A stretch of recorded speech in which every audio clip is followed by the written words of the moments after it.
بسم اللہ الرحمن الرحیم۔ السلام علیکم۔ سوال: کیا اسلام میں زکوٰۃ وصول کرنے کے ساتھ ساتھ انکم ٹیکس عائد کرنا بھی جائز ہے؟ جواب: جی ہاں، اسلامی ریاست میں یہ دونوں چیزیں جائز ہو سکتی ہیں۔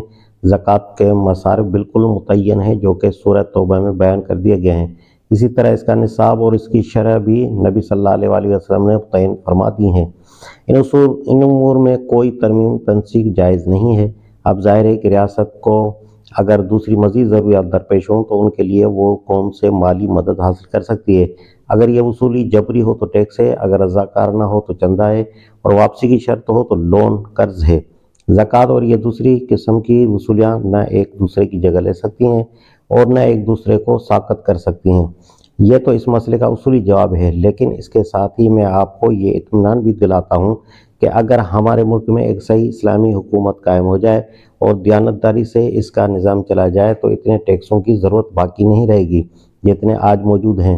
موجودہ زمانے میں ٹیکسوں کے معاملے میں جتنی بدعنوانیاں اور بددیانتیاں ہوتی ہیں وہ آپ خوب جانتے ہیں۔ ایک طرف تو جس مقصد کے لیے ٹیکس لگایا جاتا ہے اس کا بمشکل 10% ان مقصد کے لیے صرف ہوتا ہے۔ دوسری طرف ٹیکس سے بچنے کی ایک عام ذہنیت پیدا ہو گئی ہے۔